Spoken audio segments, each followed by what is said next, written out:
estratégia de inteligência econômica. Quem vai nos brindar hoje com essas informações é o Dr. Lafayette Garcia, meu pai sobrinho. Vou ler aqui um resumo do currículo dele. Bacharel em Direito pela Universidade Federal do Mato Grosso, especialista e mestre em Direito Agroambiental pela Universidade Federal do Mato Grosso, especialista em Inteligência de Estado e Inteligência de Segurança Pública pelo Centro Universitário Hugo de Paiva, capacitado em Segurança Institucional com Contra-Inteligência, Gestão de Riscos e Segurança de Dignitários pela Associação Internacional para Estudo de Segurança e Inteligência. Atuou como professor de Direito Ambiental na Universidade Federal do Mato Grosso, atuou como procurador do Estado do Mato Grosso, atualmente trabalha como consultor sênior em Direito e Inteligência. É membro da Rede Internacional para o Constitucionalismo Democrático Latino-Americano. É membro da Associação Internacional para o Estudo de Segurança e Inteligência. Membro do Conselho Consultivo do Centro Internacional de Água e Transdisciplinaridade. Consultor independente do Programa das Nações Unidas Harmonia com a Natureza. Tem algumas produções bibliográficas, entre elas uma que é sensacional, depois vocês perguntam para ele aí detalhes, ele até já falou uma vez aqui para nós um pouco sobre isso. É uma ação judicial a favor da bacia hidrográfica do Rio Doce e da mundialização da proteção do patrimônio à proteção do patrimônio mundial. Com vocês, então, nosso grande amigo, uma das pessoas mais cultas que eu já conheci na vida, Dr. Lafayette. Nossa boa. Bom, eu quero primeiro começar agradecendo o convite que o Luiz Otávio fez para a gente poder ter esse bate-papo aqui, né, sobre esse assunto diferente, né, um assunto que não é de conhecimento comum, mas que é de grande importância. Né? Para mim é um privilégio poder falar sobre isso com a sociedade mineira de engenheiros. Né? Agradeço a presença de todos e, mais uma vez, Luiz Otávio, muito obrigado pelo convite. Nós é que temos que agradecer a oportunidade. Não é todo dia, nem a toda hora que a gente consegue alguém com a competência e qualidade do nosso amigo Lafayette. Eu sou professor desde 17 anos de idade, então eu preciso falar de pé. Se eu ficar sentado, parece que a voz não sai direito, né? Então, eu quero tomar a liberdade de conversar com todos vocês de pé. Bom, esse tema nós escolhemos devido à grande importância que a engenharia tem para a economia nacional e internacional. E uma engenharia forte é uma estratégia de inteligência econômica fundamental para o desenvolvimento do país, de qualquer país, não só do Brasil. Né? E nós vamos verificar que historicamente isto é comprovado.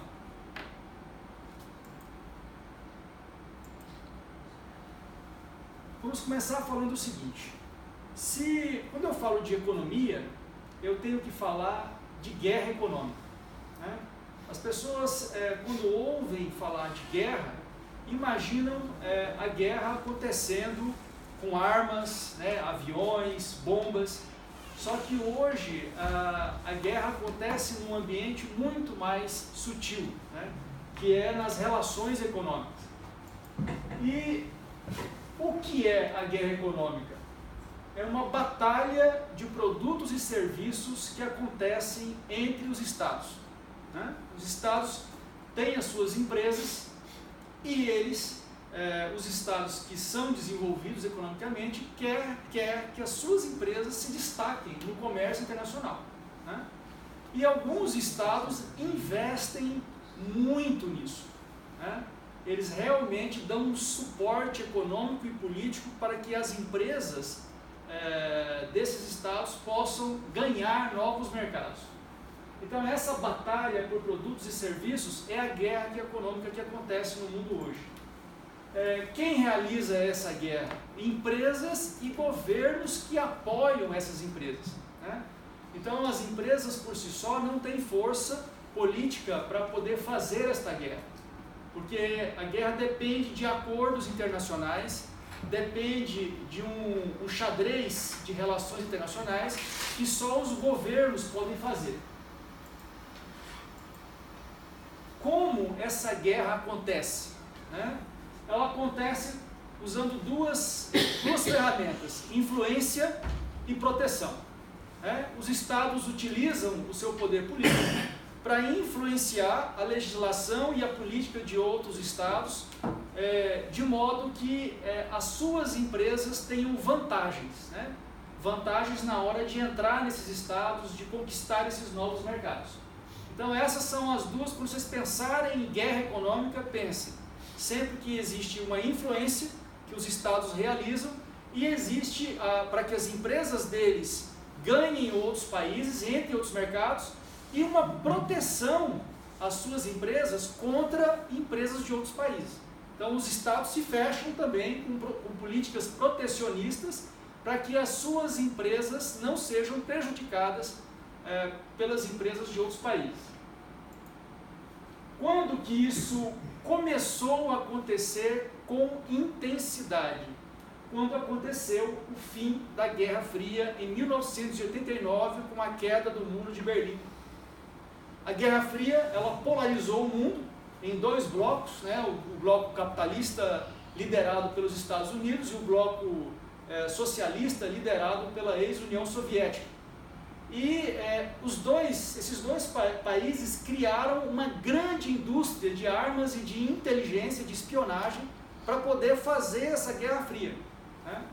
E aí, quando a Guerra Fria acabou, um único sistema se tornou hegemônico no mundo, que é o sistema capitalista. E aí o que fazer com todo aquele aparato de espionagem, de estratégia que foi desenvolvido para a Guerra Fria? Né? Todo esse aparato foi canalizado para a guerra econômica. Né? Os Estados Unidos percebeu que, olha, já que agora não existe mais o muro que separa os países, nós temos agora todo um mercado disponível para as nossas empresas. Então vamos colocar as nossas agências de inteligência, vamos colocar os nossos embaixadores a serviço da expansão dessas empresas nesses novos mercados que surgiram. Onde essa guerra acontece? Nas relações internacionais. Então, o grande cenário onde a guerra econômica acontece é no comércio internacional. Né? Isso aconteceu, então, acontece no contexto da globalização. Com o fim da Guerra Fria, passa-se a se defender no mundo uma política de abertura dos países, né? Para que os países se abram para o comércio internacional. Uma política de liberalização da economia. Né? Então é nas relações internacionais o local desta guerra. E por que essa guerra acontece? Porque há um investimento, né? Todo aquele investimento que era canalizado na Guerra Fria para a produção de armas e para a neutralização de espionagens e tal, tudo isso é canalizado agora para a competição e para sendo essa competição entendida como exportação. Nós precisamos exportar nossas empresas, o nosso modo de vida por todos os países. Né? Essa é a razão do surgimento desta guerra econômica. Quais os objetivos da guerra econômica? A guerra econômica ela pode ser defensiva quando o objetivo é preservar o emprego industrial. Todas as medidas de proteção de mercado sempre se baseiam nisso. Eu não vou abrir o meu país para os produtos agrícolas brasileiros, por exemplo, os franceses, os americanos, né? Eles têm lá os agricultores americanos e os agricultores franceses. Então o governo, quando impõe barreiras a produtos agrícolas de outros países, a justificativa é proteger a agricultura nacional. Quando ele impõe toda restrição que impõe a produtos estrangeiros é sempre justificado como eu preciso preservar os empregos da minha nação, os empregos da minha indústria, do meu comércio. Porque se os meus trabalhadores ficarem desempregados, eu vou ter crise econômica, crise social e crise política. Então a guerra econômica, o objetivo dela defensivo é proteger o emprego. Os objetivos ofensivos, a conquista dos recursos estratégicos. Quando eu quero expandir, quando os países que fazem a guerra econômica defendem a expansão das suas empresas para outros países, eles querem que as suas empresas consigam se apropriar dos recursos estratégicos que existem nesses países. Fontes de energia como petróleo, gás, carvão, urânio, água, etc. Alimentos como soja, trigo, carne, conhecimento, negócios, tecnologia. Então, esses recursos estratégicos interessam a países que querem ganhar o mercado internacional, querem produzir a um baixo custo e querem se apropriar de matéria-prima fundamental para a estratégia de defesa do seu próprio país.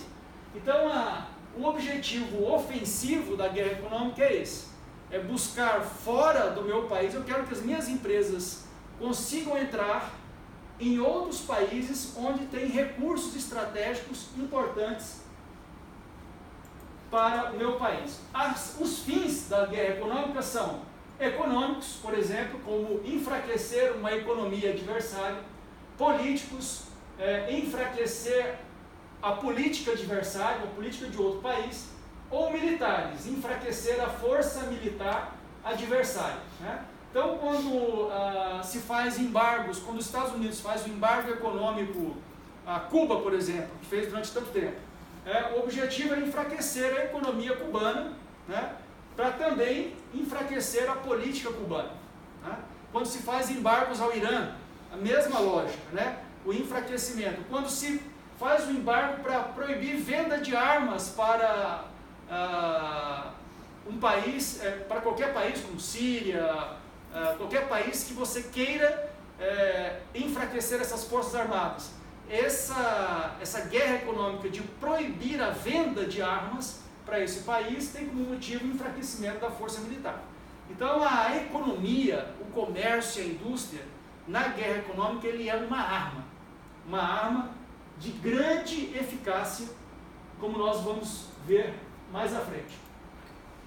A guerra econômica, então, as armas que ela usa: pesquisa tecnológica, esse é principalmente utilizado pelas empresas. A inovação tecnológica é uma grande vantagem estratégica, utilizada, é uma grande arma na guerra econômica, porque isso faz com que países que não têm o mesmo investimento nessa pesquisa tecnológica se tornem independentes. Por exemplo, vou dar o exemplo da Microsoft, que hoje está em 80% a 90% dos computadores do mundo. Então, essa pesquisa que foi desenvolvida na área de informática nos Estados Unidos fez com que o mundo se tornasse dependente dessa tecnologia.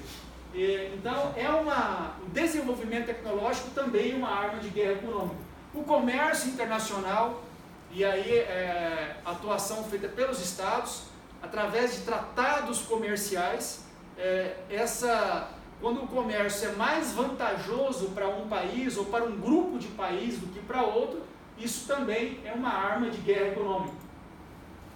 A política fiscal do Estado, ou seja, incentivos para atrair empresas, é uma arma de guerra econômica, ou uma alta taxação, uma alta tributação em determinados setores, também é uma arma de guerra econômica. A inteligência econômica que os Estados realizam, aqueles que fazem essa inteligência, é uma outra arma neste cenário. E o que é a inteligência econômica? A inteligência econômica é a colaboração entre governo e empresas focada em informações estratégicas para a defesa da economia. Essa definição foi dada pelo francês Alain Juillet, que foi chefe da inteligência francesa e também chefe da Agência de Inteligência Econômica da França. Então, quando eu falo em inteligência econômica, eu tenho que pensar governo e empresas trabalhando juntos. Quando a inteligência é feita apenas pela empresa, eu uso a palavra inteligência competitiva. Essa é a inteligência que cada empresa faz, né, para se obter vantagem sobre os seus concorrentes. Mas a inteligência econômica, o Estado produz essa inteligência em parceria com as empresas para gerar vantagem competitiva para todas as empresas nacionais do Estado. Estou falando aqui de todo o setor empresarial do Estado, né? Que são empresas privadas. Ok. Como que essa inteligência econômica acontece? Ela acontece por meio de vigilância competitiva, comercial, tecnológica, geográfica, geopolítica, legislativa e corporativa. Então, o Estado que tem inteligência competitiva, ele está sempre monitorando as empresas dos outros estados, o comércio dos outros estados, as inovações tecnológicas, a geografia, a geopolítica desses estados, as leis e o modo como se administra as empresas nesse estado. Para que com essas informações... Países, exatamente. São países. Então, a inteligência econômica são o quê? O Estado monitorando, um país monitorando outros países para conseguir informações que ele vai passar para as suas empresas, para elas obterem vantagens no comércio internacional. Não só as privadas, mas as... Também públicas, privadas e públicas. E a inteligência econômica, então, se baseia em informações, cruzamento e análise de dados, né? Inteligência é manipulação de informação, geração de conhecimento estratégico para orientar tomadas de decisões políticas altamente relevantes, políticas e econômicas. E os estados, para concretizarem os seus objetivos, utilizam os lobbies, que é a influência nos poderes dos estados, né, desses outros países. Lobby no legislativo, no executivo e no judiciário. Então, os estados realizam, por meio de seus embaixadores, por meio de seus adidos, por meio de várias autoridades, eles realizam o que na inteligência competitiva, na inteligência econômica é chamado ações de influência, para que esse Estado produza leis favoráveis às empresas estrangeiras, produzam decisões, contratos favoráveis com o executivo para essas empresas e também decisões judiciais favoráveis a essas empresas. Então nós estamos falando de uma ampla ação de influência que um país faz sobre o outro para conseguir decisões, vantagens para as suas empresas nacionais, empresas estrangeiras, né? Que armas a inteligência econômica utiliza? Ela utiliza armas ofensivas, né? Como sanções econômicas. A gente vê, essa é uma arma muito utilizada pelos americanos, né? Sanções econômicas, boicotes comerciais, restrições à importação, né? Quando barra a importação de determinados produtos, tarifas de importação mais altas, diplomacia comercial para abertura de economias de outros estados e fundos de investimentos. Estes daqui são uma arma poderosíssima hoje, porque os fundos de investimentos, eles hoje administram trilhões de dólares, né? E com esse grande poder de fogo, eles conseguem, por meio de ações nas bolsas de valores, comprar grandes empresas nacionais e interferir na política dessas empresas, na governança dessas empresas. Então essa força dos fundos de investimentos é tão grande e que, por exemplo, os Estados Unidos e vários países europeus, eles proíbem que fundos de investimentos estrangeiros comprem na bolsa ações de empresas consideradas estratégicas para esses países. Porque se não houver essa proibição, eles têm dinheiro para comprar. Então, a única maneira de se proteger contra o fundo de investimento estrangeiro é proibir a compra de algumas empresas por eles, porque o dinheiro deles é muito dinheiro. O volume deles de investimento é muito grande. A inteligência econômica usa também, além de armas ofensivas, que são armas de ataque, eles também utilizam armas de defesa, que são desvalorização da moeda. Então, quando o real se desvaloriza em relação ao dólar, isso aumenta a vantagem dos produtos das empresas brasileiras.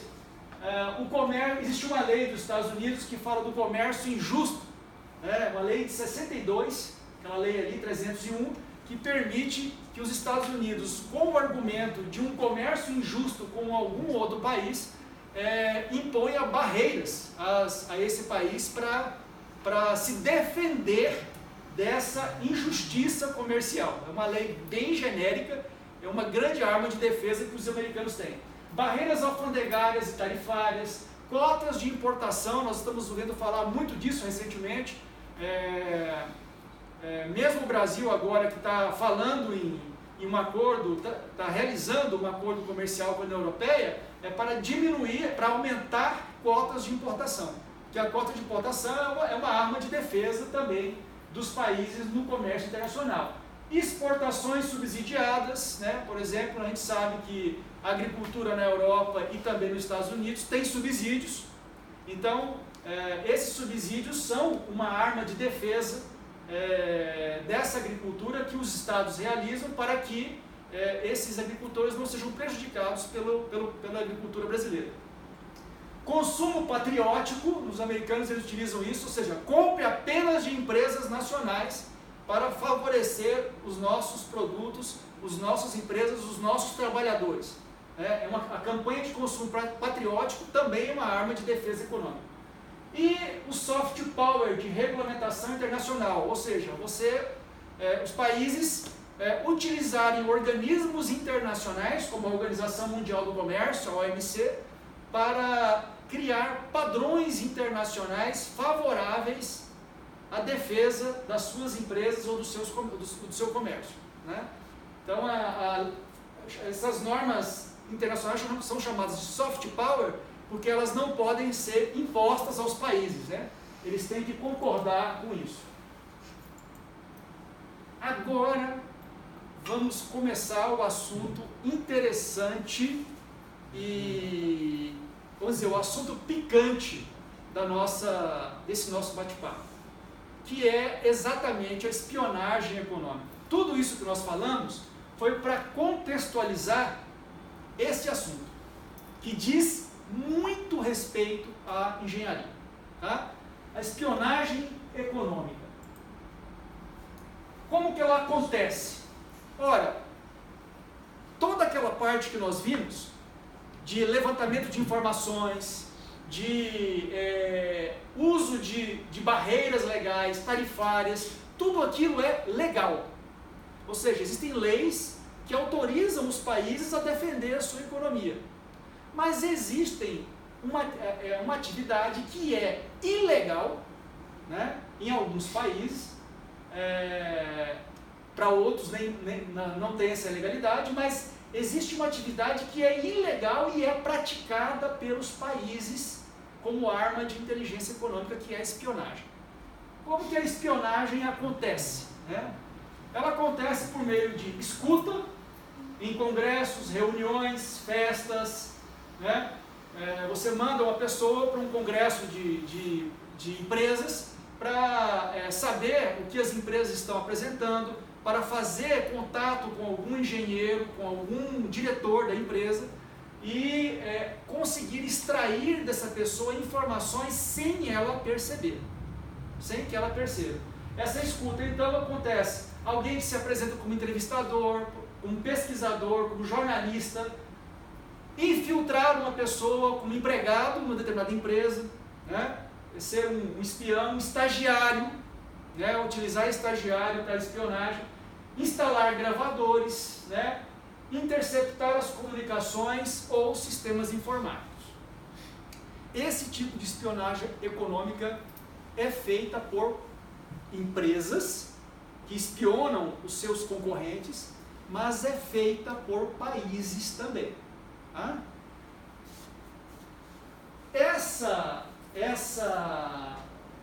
Esse termo, o que eu vou apresentar aqui sobre a espionagem econômica, sobre essas armas de espionagem econômica, faz parte desta obra chamada Espionagem Industrial, que foi publicada na França em 1969 e no Brasil em 1970, em língua portuguesa.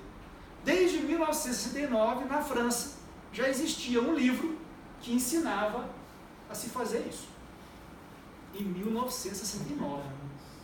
Sim, espionagem industrial. Isso aqui é um livro de espionagem industrial escrito por dois autores, um é um jornalista e o outro é um coronel do exército francês. Tá? Mas é então, diferente, né? A espionagem econômica é exato. mais ampla. A única diferença é em extensão. A espionagem econômica ela é muito mais ampla, porque ela atinge todo o setor da economia do país. A industrial só atinge o concorrente. Mas eu quis fazer questão de trazer esse livro, que você só encontra em sebo, não existe mais a reedição desse livro no Brasil, para mostrar que isso daqui não foi inventado ontem pela NSA. Né? Não foi inventado ontem, isso aqui já existe há muito tempo. Um conteúdo super moderno, hoje em dia, exato. Mas já existe há 50 anos atrás. Há 50 anos atrás, os franceses ensinavam isso para as empresas francesas. Isso, com as limitações que existiam anteriormente. Com todas as limitações, legais e tudo mais. Acompanhamento, seguir diretores de empresas, seguir engenheiros, para descobrir pontos fracos, como dívidas, vícios, amantes, etc. Está no livro. Tá? 1969, ensinando. Você colocar pessoas para seguirem os seus concorrentes para conseguir essas informações. E informações que vão ser utilizadas em chantagem. Né? Roubo de documentos da empresa, roubo de computadores, arquivos digitais, plantas, esquemas, fórmulas, todo tipo de documento que contém alguma informação valiosa. Fotografia, né? Fotografar instalações, carros que as pessoas utilizam, estacionamento, documentos, contratos. E olha que naquela época você tinha que usar uma máquina fotográfica que era grande ou uma máquina espiã tal. Hoje, qualquer um anda com uma máquina fotográfica no bolso. Anda com uma filmadora no bolso. É muito fácil hackear um drive hoje em dia. Exatamente. Então o nível de facilidade para se fazer a espionagem hoje, econômica, é muito mais fácil. Isso eu estou falando no nível individual. Nós vamos mais à frente falar de como os americanos fazem ela a nível mundial. Infiltração, empregar um informante no concorrente, né?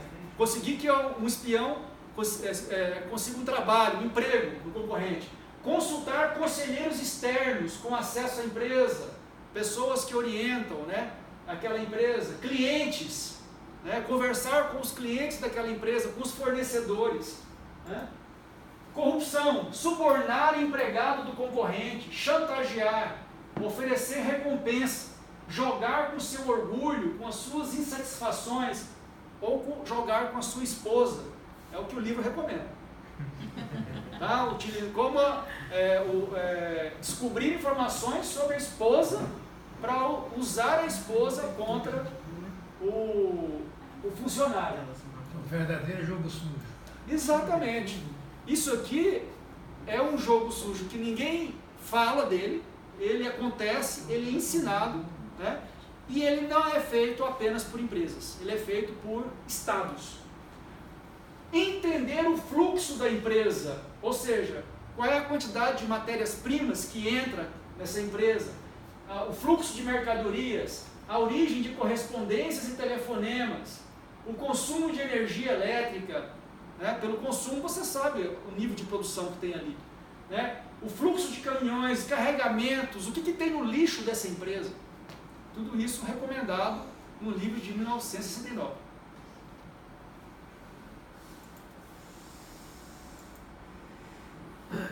Agora nós vamos falar, dito isto, ensinado na França, da década de 60, vamos falar de uma espionagem que aconteceu e que foi a grande, foi responsável por acelerar a queda da União Soviética. Tá? É a chamada Operação Farewell, que foi feita em conjunto, foi feita por meio da França, em conjunto com os Estados Unidos, contra a União Soviética. O que aconteceu? Um livro recentemente lançado registra a história do espião da KGB que passou informações para a França e foi decisivo para o governo Reagan agir e trabalhar pela liquidação do comunismo. A primeira impressão que se tem do livro, que chama Adeus Farewell, o espião russo que mudou o curso da história, é que seus autores, foi escrito pelo russo Sergei Kostiny e pelo francês Eric Raynaud, superlativa a importância do espião engenheiro soviético Vladimir Vetrov, que viveu naquela data ali, faleceu em 85, na derrubada do Império da União Soviética. Entretanto, uma leitura atenta, sobretudo quando se verifica como os Estados Unidos trabalharam com as informações de Vetrov, sugere a conclusão de que seu trabalho foi devastador. Não é impossível pensar que sem a ação solitária de Farewell, a perestroika e o fim da Guerra Fria poderiam muito bem ter acontecido 10, 15 ou 20 anos mais tarde. Um engenheiro derrubou a União Soviética. Um engenheiro. Vetrov foi morar em Paris e ele era espião econômico. O trabalho dele era descobrir segredos das empresas francesas. Ficou em Paris de 70 a 75. Né? E ele gostou muito da vida de Paris. Ele viu que era muito melhor do que a vida na União Soviética. Ele era agente da KGB e a União Soviética chamou ele de volta. Ele era um engenheiro altamente capacitado para chefiar o departamento da KGB que espionava, que roubava segredos industriais, tecnológicos de todos os países que tivessem disponíveis no mundo. Né? E o Vetrov, dentro da KGB, ele não conseguia subir, ele não conseguia promoção, porque você tinha que ter costa quente para ser promovido. Isso fez dele um funcionário muito insatisfeito. E não há nada mais perigoso para uma organização do que um funcionário insatisfeito. E aí o que aconteceu? Ele procurou o serviço de inteligência francês, por livre e espontânea vontade, e falou: eu quero fornecer informações para derrubar a União Soviética. Ele queria se vingar dos chefes dele da KGB que não deixavam ele ser promovido. E ele, como era o chefe do setor de espionagem econômica da KGB, ele começou a passar as informações para o governo francês. Na época, o presidente da França era o François Mitterrand, o primeiro presidente socialista da França. Ele procurou o Ronald Reagan para falar dessas informações que o Vetrov, que eles apelidaram ele, eles usaram o codinome Farewell, para que se fosse descoberto a culpa caísse nos ingleses, porque Farewell é um nome inglês, levou as informações, falou para os americanos não acreditaram que a União Soviética espionava tão fortemente os Estados Unidos, até que o Vetrov passou para os franceses levarem para o presidente Reagan todas as informações sobre o sistema de proteção de radar dos Estados Unidos. Os russos tinham todo o sistema. Eles conseguiram roubar informações sobre todo o sistema. Quando o Reagan recebeu isso, ele levou um susto. Ele falou: mas como eles conseguiram isso? Onde que estão esses espiões russos para conseguir essas informações? Aí ele chamou a CIA e eles prepararam o seguinte plano. Eles, já que tinham espiões russos roubando tecnologia americana, eles iam passar informações falsas para esses espiões. E aí os russos roubaram um plano para a criação de um gasoduto na Sibéria, só que esse plano foi vendido com sabotagem, né?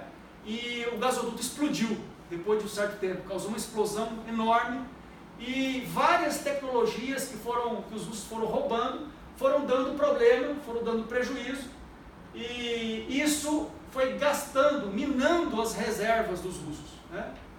O que levou a uma crise econômica, junto com a campanha que os americanos começaram de desvalorização do petróleo e de desvalorização do ouro, que eram as duas principais riquezas da Rússia na época. Com isso, a ação desse engenheiro de espionagem econômica acelerou o processo de queda da União Soviética.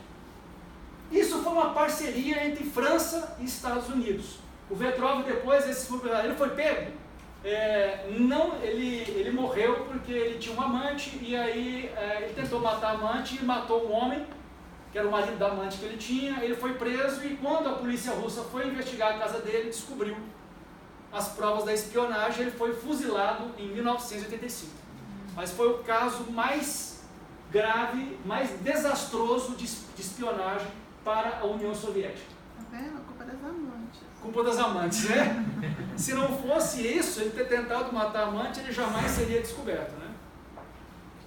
Bom, aí nós chegamos no nosso caso aqui do Brasil, CIVAM, né? Que é o projeto de vigilância por satélite da Amazônia, né?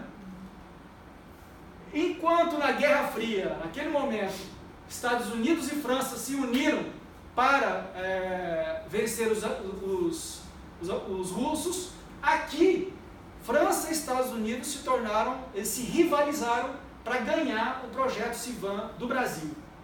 Esse caso de espionagem do projeto CIVAM é uma reportagem da Folha de São Paulo, mas ele está comprovado, apesar do governo brasileiro negar até hoje essa espionagem que aconteceu, mas o Parlamento Europeu, no ano 2000, nomeou uma comissão que fez um estudo sobre a espionagem americana no mundo. Eu tenho esse estudo completo, são 100 e poucas páginas, e existem todas as provas de que essa espionagem americana, no caso CIVAM, aconteceu, né? Então não é uma especulação, tá? Isso já é. Não é conversa da Folha de São Paulo. Não é conversa da Folha de São Paulo. A Folha de São Paulo noticiou, e essas informações que a Folha de São Paulo conseguiu. A Folha de São Paulo conseguiu essas informações de documentos da CIA, tá? Nos Estados Unidos, diretamente de documentos da CIA. Mas antes dessa reportagem, o Parlamento Europeu já tinha confirmado essa espionagem. A espionagem do governo americano e a ajuda de um militar brasileiro garantiram à companhia norte-americana Raytheon a conquista do CIVAM, um projeto de 1,4 bilhão de dólares. Né? Foi o que custou para o governo brasileiro o projeto CIVAM. Para a proteção da bacia amazônica, documentos oficiais dos Estados Unidos revelam que em julho de 1994, nas semanas que antecederam a apresentação final das duas propostas finalistas, a Casa Branca soube, por meio de fontes dos serviços de inteligência, ou seja, a CIA, informou a Casa Branca que as condições de financiamento da empresa francesa Thomson eram mais favoráveis, melhores que as da Raytheon. E aí a Raytheon mudou a proposta dela e venceu a licitação, venceu a concorrência. A Raytheon, só para contextualizar, a Raytheon a empresa americana, é a maior produtora de mísseis do mundo. É a quarta maior empresa militar do mundo, a maior fornecedora de armas para os americanos, né? A empresa Raytheon. É uma monstruosidade grande, né? A empresa. E ela, então, ganhou a licitação e forneceu toda a tecnologia para o projeto CIVAM. No documento do Parlamento Europeu, toda essa espionagem foi feita por meio de um sistema chamado Echelon. O sistema Echelon é um sistema de interceptação de comunicação via satélite que é realizado no mundo por 5 países: Estados Unidos, Inglaterra, Estados Unidos, Inglaterra, Nova Zelândia, Austrália e Canadá. Eles são conhecidos como os 5 olhos, né? Então esse sistema, até o ano desse relatório do Parlamento, até 2001, acreditava-se que esses 5 países sempre negaram esse sistema. Mas o parlamento comprovou, essa investigação comprovou que ele existia naquela época e que ele era muito eficiente para interceptar comunicações via satélite do mundo inteiro. Por que eles se uniram, esses 5 países? Porque os americanos não podem interceptar nenhuma comunicação de um americano. Mas a lei americana permite que ele intercepte comunicação de qualquer estrangeiro de qualquer lugar do mundo. Aí eles trocavam. O americano interceptava comunicações dos ingleses, os ingleses interceptavam comunicações dos americanos e eles trocavam informações, driblando a lei de cada país. Os serviços de inteligência driblando a lei de cada país. Então essa espionagem foi comprovada e a empresa francesa perdeu um contrato de 1,4 bilhões de dólares. Outra espionagem envolvendo engenheiros, a General Electric, e aqui uma espionagem feita pela China contra os Estados Unidos. Essa é uma reportagem da BBC. O suposto plano de Xu, um chinês para roubar segredos industriais, começou em março de 2017. Ele procurou um funcionário, um americano, um engenheiro americano, que conhecia segredos de motores de aviões da General Electric, convidou ele para dar uma palestra numa universidade chinesa. A universidade chinesa pagou todas as despesas. Chegando lá, ele foi cooptado para entregar esses segredos comerciais por dinheiro, etc. e tal. Esse chinês deu um nome falso, mas ele atuava desde 2013 com universidades e instituições chinesas para identificar e procurar engenheiros específicos que saibam os segredos de interesse para a China e para outras empresas do mundo. É interessante o seguinte, hoje os Estados Unidos reclamam da espionagem chinesa, a espionagem que eles sempre fizeram. Então, nós temos hoje uma grande competição de espionagem econômica no mundo. E o principal alvo dessa competição são justamente os engenheiros, por causa do acesso que eles têm a informações sensíveis sobre projetos tecnológicos de ponta, de empresas do mundo inteiro. Então, o que nós procuramos, o que nós pretendemos, trazendo esses casos aqui, é conscientizar do risco que os engenheiros correm quando se trata de espionagem econômica. E como você neutraliza essa espionagem? Como é que você se protege dela? Através do xadrez da contra-espionagem. Na contra-espionagem você pode neutralizar essa espionagem destruindo grampos, eliminando o espião, demitindo o funcionário que pratica espionagem. Você pode enganar transmitindo informações falsas junto com informações verdadeiras sobre viagens, e-mails, ligações telefônicas, ou seja, você não revela ao espião que você o descobriu e engana esse espião com informações falsas para que isso cause um prejuízo à pessoa que está recebendo as informações.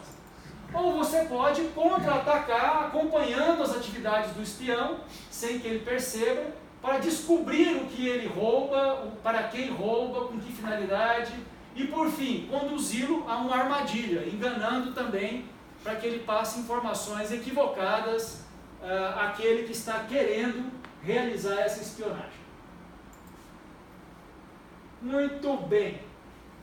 Isso nos traz a seguinte situação. A guerra econômica existe, a espionagem econômica existe, a engenharia é um alvo dessa espionagem. Eu preciso tomar medidas, ter consciência disso. Como eu aumento o nível de consciência para perceber não apenas a espionagem, mas perceber várias outras coisas a respeito da profissão, do cenário econômico em que o engenheiro está inserido, que não são normalmente percebidas. Na década de 50, um coronel da Força Aérea Americana, chamado John Boyd, ele, analisando o sucesso na guerra aérea entre Estados Unidos e Rússia, ele percebeu que ele resolveu fazer uma análise de quais as vantagens que os americanos que derrubavam os caças, os MiGs dos russos, como que eles conseguiam fazer isso, quando conseguia, qual que era o sucesso, a razão do sucesso.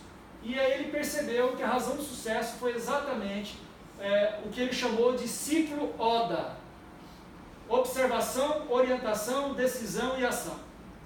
Ele percebeu que o piloto que conseguia observar mais coisas, ele se orientava melhor, ele tomava decisões mais rápido e ele conseguia agir no meio ambiente que ele observava de maneira mais rápida. Se ele conseguisse fazer isso mais rápido que o outro piloto, ele conseguia atrapalhar esse processo de tomada de decisão do outro piloto e conseguia derrubar o avião. Isso ele chamou de consciência situacional. Isso aqui hoje é a bíblia de qualquer treinamento de piloto de avião, de guerra, comercial e tudo mais. É muito utilizado também nos cursos de negociação da Universidade de Harvard, né? Você precisa entender o que? Todas as circunstâncias, todas as situações implícitas, todas as informações externas, para que você, o máximo de observação que você conseguir, para também entender as suas tradições. Quando você olha para esse externo, você olha com as suas tradições, com a sua cultura, com a sua experiência prévia. Tudo isso interfere na sua observação. E se interfere na sua observação, interfere na sua decisão. Se interfere na sua decisão, interfere na ação que você vai realizar. Isso significa que se a nossa observação for pobre, a orientação vai ser pobre, a decisão vai ser pobre e a ação vai ser pobre. Então nós precisamos enxergar o mais amplamente possível, né?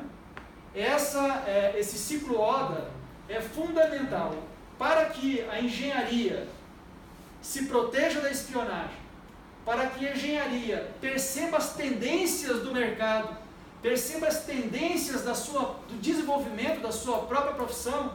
Ela precisa ampliar a sua visão. Ela tem que olhar além daquilo que foi treinada para fazer.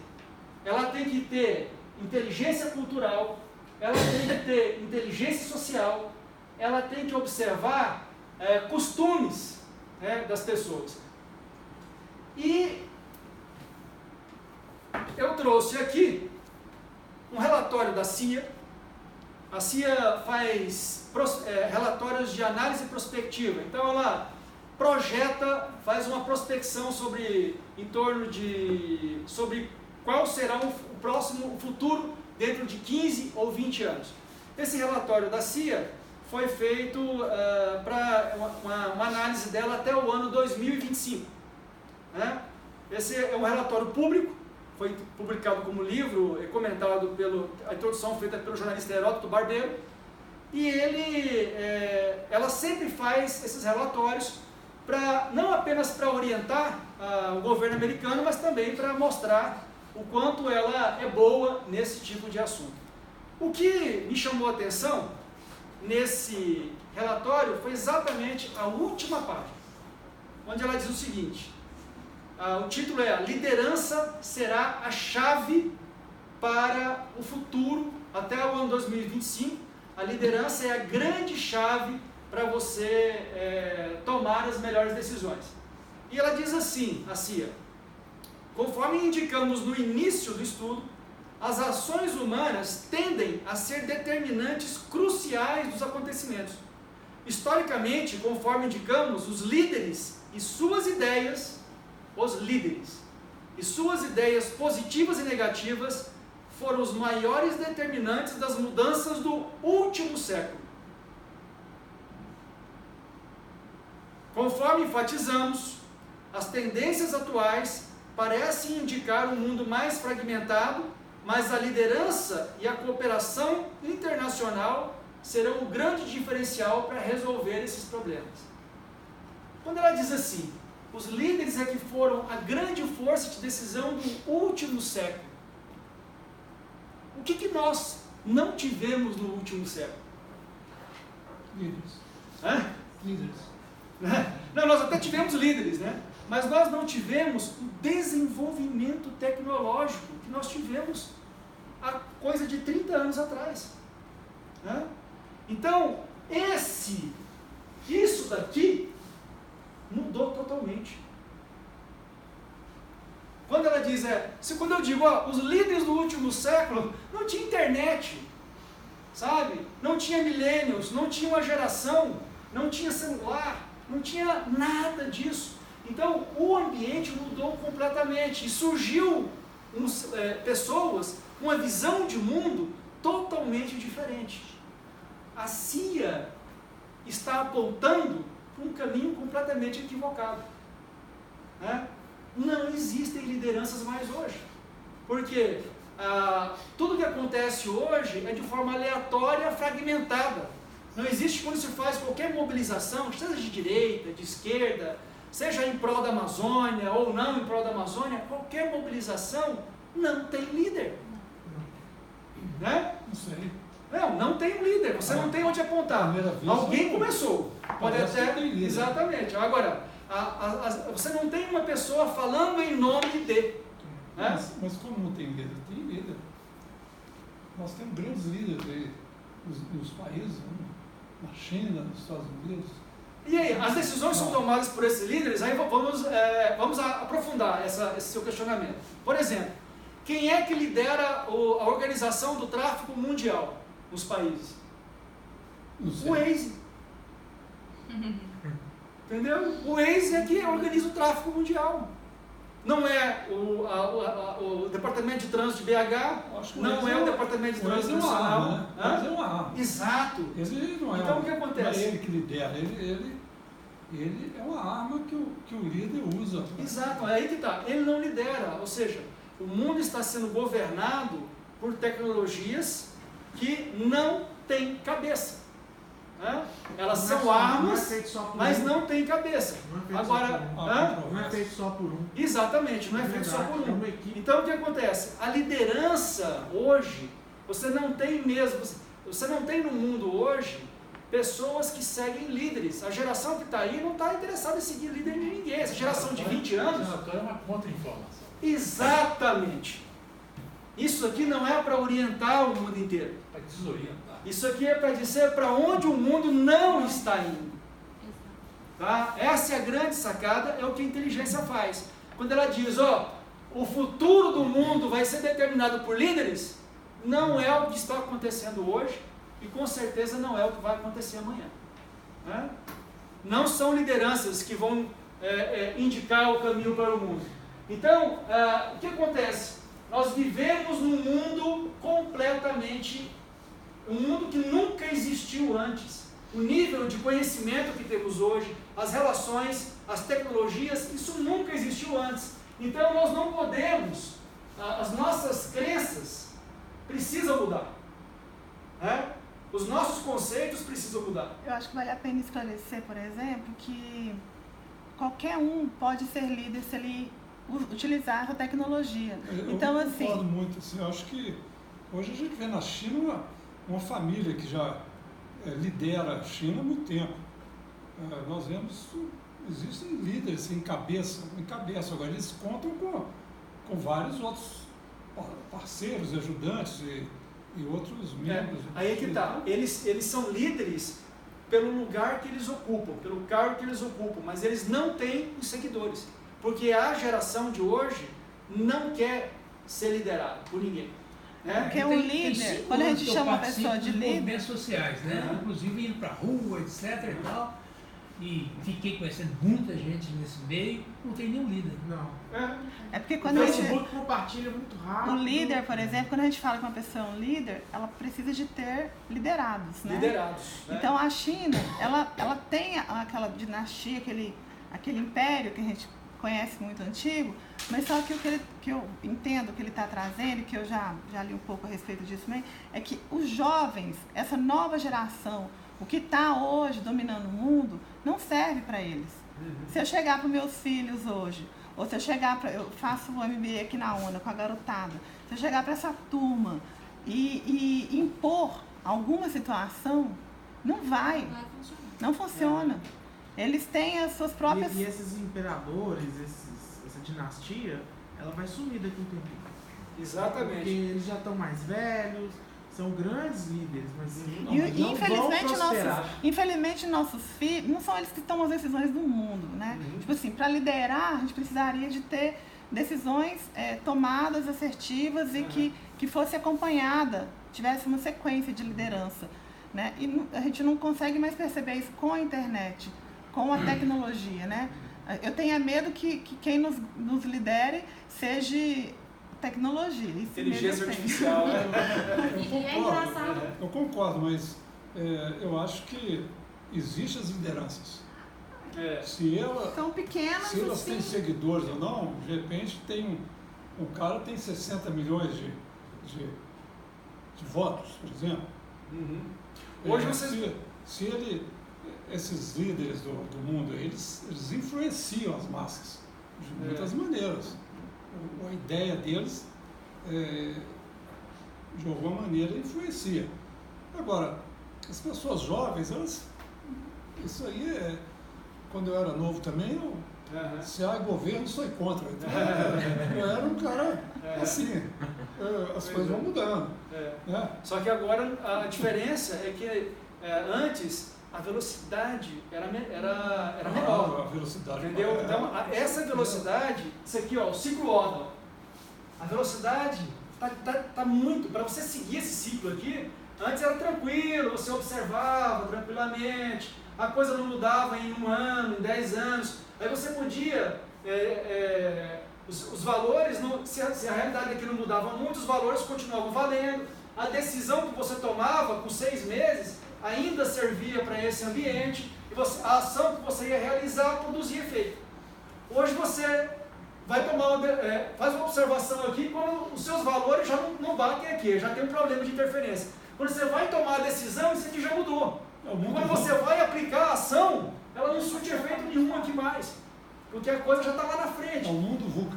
Exatamente, é o mundo VUCA. Essa velocidade é que faz isso tudo acontecer dessa maneira. E num ambiente desses, de guerra econômica, espionagem econômica, de tecnologia, de necessidade de ampliação de visão, ou como eu estava conversando, uma visão holística, uma necessidade de se ter uma visão holística sobre o que está acontecendo, como que a engenharia se torna forte num ambiente desse? Né? Primeiro, do mesmo jeito que a inteligência econômica se tornou forte por causa de pesquisa, que gera conhecimento técnico, a engenharia precisa acompanhar essas tecnologias. Né? Ela precisa mergulhar nas inovações tecnológicas e produzir inovação tecnológica. Ela precisa de inteligência, que é conhecimento sigiloso, tanto para proteger o setor, proteger os engenheiros da espionagem econômica, como também para conseguir informações importantes para que ela utilize naquele ciclo, o ciclo ODA de tomada de decisão, informações sigilosas que permitam que ela tome decisões rápidas, certeiras, adequadas ao ambiente em que ela está. E ela precisa, então, de segurança, que acontece quando o engenheiro percebe, quando ele desenvolve aquilo que eu chamo de consciência institucional, que ele é um membro de uma instituição, né? Que o fato de você ser um engenheiro o torna um alvo, porque você representa uma instituição totalmente envolvida com a tecnologia, com os avanços, com a inovação. Então, você não tem os mesmos riscos que uma pessoa fora da engenharia tem. A vida do engenheiro tem muito mais riscos, porque você tem acesso a informações que que outras pessoas não têm. Você produz o conhecimento que outras pessoas não produzem. Né? Então, se você não tiver consciência disso, você não adquire, não desenvolve uma cultura de segurança, tomando cuidado com aquilo que você fala, cuidado nos seus contatos pela internet, cuidado com os seus telefonemas, né? Cuidado com as pessoas que se aproximam de você. Se você não tem consciência de que você é uma instituição, você não desenvolve segurança. E adaptação, que é a consciência situacional. Você precisa conhecer o ambiente de hoje para que você consiga tomar decisões atuais que estejam sintonizadas com a rapidez de mudanças tecnológicas que acontecem. Então, não dá para utilizar as fórmulas do século passado nesse ambiente. Então é preciso se reinventar, é preciso olhar para todas essas mudanças e reinventar a engenharia. Né? Eu coloquei essas primeiras letras em vermelho. Né? Essas 4 ferramentas para fortalecer a engenharia formam a palavra PISA. Lembram dela? A Torre de Pisa. Inclina, mas não cai. Há quanto tempo? Há 845 anos. A Torre de Pisa inclina, mas não cai há 845 anos. Eles fizeram um reforço. Isso, fizeram um reforço só agora, em 2008, se não me engano. Mudaram um pouquinho o grau dela. Mas assim, depois de mais de 800 anos, fizeram um reforço nela. Toda feita em mármore, pesadíssima, toda feita em mármore, é uma beleza, né? Isso sim